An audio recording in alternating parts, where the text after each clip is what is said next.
Pernah kepikiran nggak gimana jadinya kalau satu komoditas yang paling strategis di negara kita ini tiba-tiba diperebutkan sama dua sektor raksasa sekaligus? Ya, sektor pangan dan sektor energi. Nah, ini bukan fiksi loh, ini beneran dilema masif yang lagi terjadi sama pasokan crude palm oil alias CPO di Indonesia. Selamat datang di pembahasan kita kali ini. Kita bakal ngebongkar tuntas dinamika pasar yang super menarik ini, di mana ambisi besar kita buat beralih ke energi hijau, ternyata malah beresiko nyenggol stabilitas harga di dapur-dapur rumah kita. Oke, kita langsung mulai aja pembahasannya. Jadi gini, di tengah ramainya rencana pemerintah soal mandatory biodiesel B50, tiba-tiba muncul satu pertanyaan ngeri di masyarakat. Apakah minyak kita, minyak goreng yang selama ini jadi andalan rakyat, pada akhirnya bakal pelan-pelan dibakar di dalam mesin kendaraan demi kedaulatan energi? Ketakutan ini wajar banget sih, apalagi kalau kita lihat gejolak harga di pasar tradisional akhir-akhir ini kan. Nah, biar nggak bingung, ini peta jalan pembahasan kita hari ini.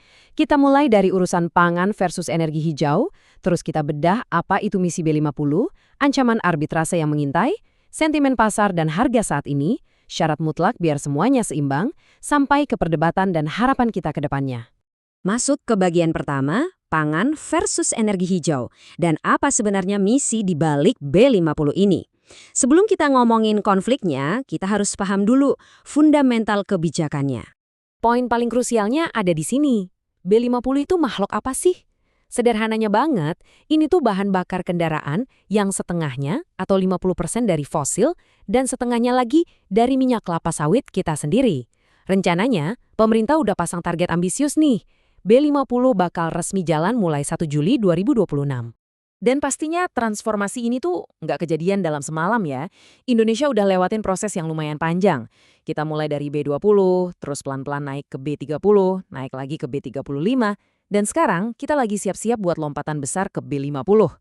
Tujuannya jelas, ngurangin ketergantungan kita sama bahan bakar fosil. Terus, kenapa harus repot-repot ke B50? Karena ada dampak ekonomi raksasa di baliknya. Bayangin deh, dengan ngurangin impor BBM, negara kita bisa hemat devisa sampai 139 triliun rupiah.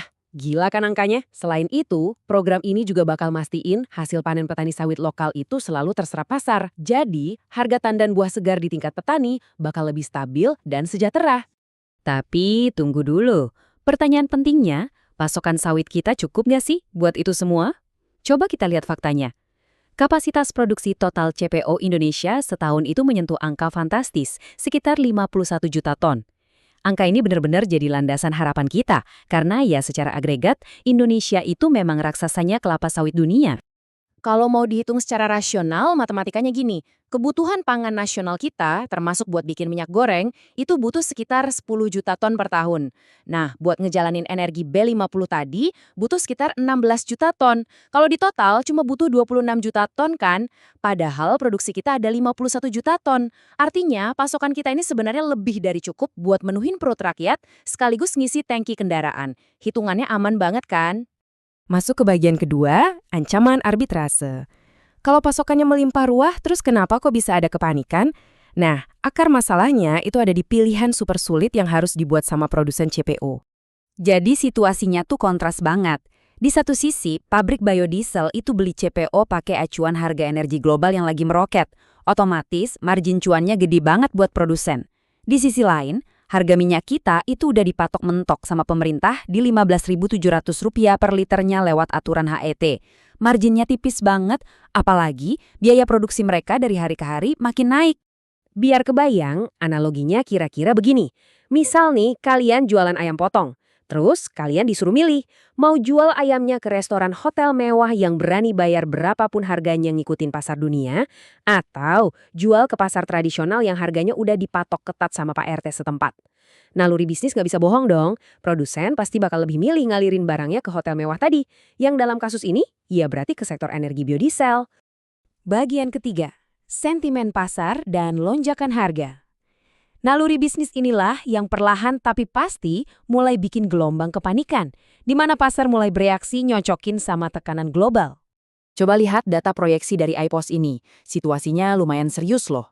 Gara-gara ketegangan geopolitik dunia, harga CPO global itu diproyeksikan bakal meroket dari $1.165 di bulan Maret sampai bisa nembus $1.783 per ton di bulan Juni 2026 nanti. Kalau harga globalnya udah gila-gilaan begini, harga domestik pasti bakal otomatis terseret naik tajam. Dan tebak, efek dominonya udah mulai kerasa sekarang. Di lapangan beberapa wilayah itu ngelaporin harga minyak kita udah nembus 20.000 bahkan Rp22.000 per liter. Jauh banget di atas HET. Terus pasokan di pasar juga makin seret gara-gara ada proyeksi kalau produksi kuartal kedua kita sedikit turun ke 23,7 juta ton akibat faktor cuaca. Makanya nggak heran kalau sekarang pemerintah lagi sibuk ngevaluasi aturan HET biar harganya lebih masuk akal buat produsen. Tapi, tunggu dulu. Kita juga harus fair dan objektif ya. Menteri Perdagangan kita, Pak Budi Santoso, udah negasin loh kalau gejolak harga minyak kita sekarang ini secara faktual bukan gara-gara program B50. Kan B50-nya juga belum mulai. Ini murni gara-gara harga bahan baku CPO global emang lagi pada naik aja. Cuma ya nggak bisa dipungkiri juga sih, sentimen ketakutan pasar soal B50 ini udah bikin rantai pasokan agak parno dan bereaksi lebih awal. Masuk ke bagian keempat, syarat keseimbangan. Kabar baiknya, situasi ini bukannya nggak ada jalan keluar. Keseimbangan antara perut rakyat dan tangki kendaraan itu sangat bisa dicapai, asalkan beberapa syarat fundamental ini wajib dipenuhi. Nah, ini dia 4 langkah kuncinya. 1, kita harus ngebut lakuin peremajaan sawit rakyat buat naikin produksi tanpa harus nambah luas lahan baru. 2, kuota CPO untuk pangan dan energi harus dibagi super presisi. 3, aturan DMO atau kewajiban pasokan domestik harus diperketat, jadi produsen wajib menuhin kebutuhan dalam negeri dulu sebelum asik ekspor. Dan yang keempat, pengawasan distribusi wajib dipantau real-time pakai sistem digital. Kenapa sih akselerasi peremajaan lahan atau PSR itu krusial banget? Coba lihat angka ini. Dari target awal 500.000 hektar, kita tuh baru berhasil ngeremajain 365.000 hektar doang. Kalau kita mau kejar produksi biar nggak mandek dan sanggup menuhin lonjakan permintaan B50 besok, angka peremajaan ini benar-benar mutlak harus kita kejar sekarang juga. Terus dari sisi tata niaganya gimana? Badan Pangan Nasional punya usulan yang berani banget nih. Mereka ngusulin supaya 60% kewajiban pasokan domestik alias DMO itu disalurin langsung aja lewat BUMN pangan kayak Bulog atau ID Food. Nah, sisanya yang 40% baru lewat swasta. Tujuannya apa? Buat motong jalur distribusi yang biasanya kepanjangan dan nutup celah buat spekulan yang suka iseng mainin harga di tengah jalan. Taktis banget kan ide ini? Dan sampailah kita di bagian kelima, debat dan harapan masa depan.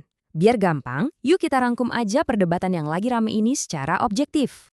Di kubu yang pro, argumen ekonomi mereka benar-benar solid. B50 itu lompatan besar buat hemat devisa, buktiin kalau Indonesia serius soal energi hijau dan pastinya ngangkat kesejahteraan petani lokal kita. Tapi di kubu yang kontra, kekhawatiran mereka soal dampak sosialnya juga valid banget loh. Kalau pasokan nggak dijaga ketat, inflasi minyak goreng bisa mencekik kelas menengah ke bawah. Apalagi kita tahu sendiri, eksekusi aturan DMO kita di lapangan kadang masih suka bocor sana-sini. Jadi solusinya apa dong? Berita baiknya, kita nggak harus pilih salah satu dan ngorbanin yang lain. Jalan tengahnya sangat masuk akal. B50 tetap bisa melaju, tapi harus bareng sama sabuk pengaman yang super ketat. Indonesia pasti bisa capai kedaulatan energi tanpa bikin piring rakyatnya kosong, asalkan peremajaan lahannya dituntaskan, kewajiban domestiknya diawasi super ketat, dan teknologi digital benar-benar dipakai buat transparansi. Hitungan matematisnya masuk kok, sekarang tinggal gimana eksekusinya aja di lapangan. Nah, setelah kita bedah fakta, data, sampai solusinya tadi, sekarang giliran aku yang nanya nih. Menurut kalian sendiri gimana? Apakah ambisi B50 ini harus terus digas demi kedaulatan energi kita? Atau kita mending injak rem dikit deh, nunda dulu biar harga minyak goreng ibu-ibu di pasar tetap aman. Coba kasih tahu argumen kalian di kolom komentar ya, aku bener-bener pengen baca pendapat kalian. Dan jangan buru-buru pergi, karena di pembahasan kita berikutnya, kita bakal bongkar satu rahasia yang gak kalah seru. Ternyata, di balik krisis harga minyak goreng ini, ada perang dingin raksasa antara negara dan distributor swasta soal jalur distribusi. Sebenarnya siapa sih penguasa sejati minyak goreng di Indonesia? Pastiin kalian gak ketinggalan ya. Makasih banget udah ngulik bareng hari ini dan sampai jumpa di pembahasan seru kita berikutnya.